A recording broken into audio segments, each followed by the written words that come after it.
नमस्कार, मैं हूं पुष्कर चौहान। अब से कुछ साल पहले तक क्या किसी ने सपने में भी सोचा था कि भारत में इसरो के अलावा कोई निजी कंपनी भी खुद का रॉकेट बना सकती है?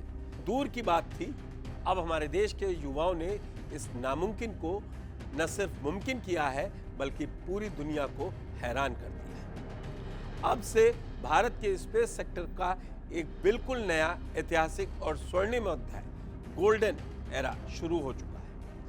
आज जब 12:05 पर 18 अप्रैल को आंध्र प्रदेश के श्रीहरिकोटा से स्काई रूट एयरोस्पेस के रॉकेट विक्रम 1 ने अपने पहले ही प्रयास में मिशन आगमन को सफलतापूर्वक पूरा करके इतिहास के पन्नों में अपना नाम सोने के अक्षरों में लिखवा लिया है। अब भारत अपनी पहली प्राइवेट स्पेस कैब को अंतरिक्ष की असली ऑर्बिट में स्थापित कर चुका है और दुनिया को दिखा दिया कि हमारे स्टार्टअप्स में कितना दम है।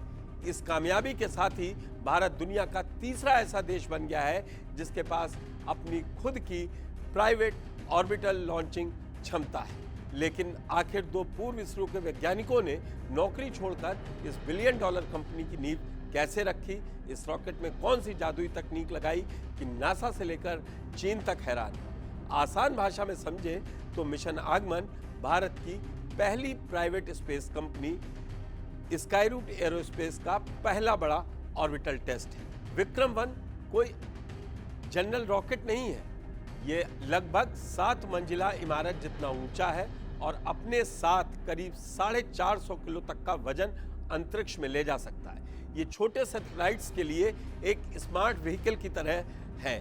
अब आप सोच रहे होंगे कि इसरो के पास तो पहले से ही बड़े बड़े बाहुबली रॉकेट जैसे है, तो फिर इस प्राइवेट रॉकेट की क्या जरूरत थी? यहीं पर आता है बिजनेस और तकनीक का असली खेल।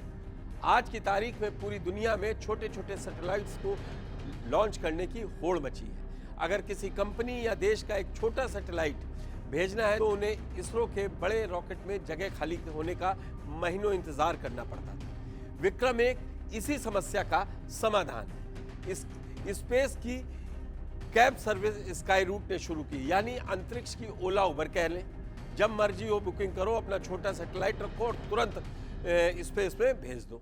इस लॉन्चिंग के साथ ही भारत और अमेरिका चीन के बाद दुनिया का तीसरा ऐसा देश बन गया है जिसके पास प्राइवेट ऑर्बिटल लॉन्च की क्षमता है। दिलचस्प बात यह है, ये रॉकेट अपने साथ सिर्फ सैटेलाइट नहीं ले जा रहा है, इसमें अंतरिक्ष के कचरे को साफ करने वाली एक स्पेशल रोबोटिक आर्म जा रही है जिसे एम्ब्रेस मिशन कहा गया है।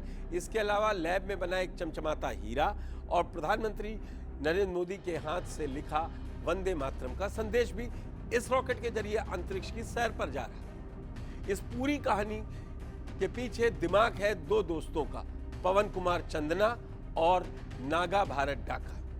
दोनों कभी इसरो में वैज्ञानिक थे। 2018 में दोनों ने नौकरी छोड़ी और हैदराबाद में स्काई रूट की शुरुआत की। साल 2022 में इन्होंने एक छोटा रॉकेट छोड़कर दुनिया को अपनी ताकत दिखाई थी और आज करीब 5,000 करोड़ रुपए की वैल्यूएशन के साथ स्काई रूट भारत का पहला स्पेस टेक यूनिकॉर्न बन चुका है। हीरो की तरह चमक रहा आज भारत का स्पेस सेक्टर और इसकी चमक पूरी दुनिया देख रही है। साल 2014 में जहां पूरे देश में सिर्फ एक स्पेस स्टार्टअप हुआ करता था, वहीं आज 2026 में 400 से ज़्यादा प्राइवेट कंपनियां खुद का रॉकेट, सैटेलाइट और एडवांस्ड स्पेस इंजन बना रही हैं। सरकार की नई पॉलिसी और इसरो के अटूट भरोसे के दम पर ही हमारे देश के युवा वैज्ञानिकों ने आज ये ऐतिहासिक मुकाम हासिल किया। इस कामयाबी ने दुनिया को बता दिया कि भारत अब अंतरिक्ष के मामले में किसी भी देश से पीछे नहीं है। ये मिशन आगमन तो भारत की प्राइवेट स्पेस इंडस्ट्री की ताकत का एक छोटा सा ट्रेलर मात्र ही। असली पिक्चर और पूरी फिल्म तो अभी बाकी है मेरे दोस्तों। आने वाले दिनों में यही स्टार्टअप्स भारत को ग्लोबल स्पेस मार्केट का बेताज बादशाह बनाने वाले हैं। अब वो दिन दूर नहीं जब दुनिया भर की कंपनियां और अपने सैटेलाइट्स लॉन्च करने के लिए भारत का रुख ही करेंगी। तो दोस्तों, इस ऐतिहासिक मिशन और हमारे युवाओं के इस शानदार कारनामे पर आपकी क्या राय है, हमें नीचे कमेंट सेक्शन में लिखकर जरूर बताएं। धन्यवाद। देखते रहिए जी मीडिया।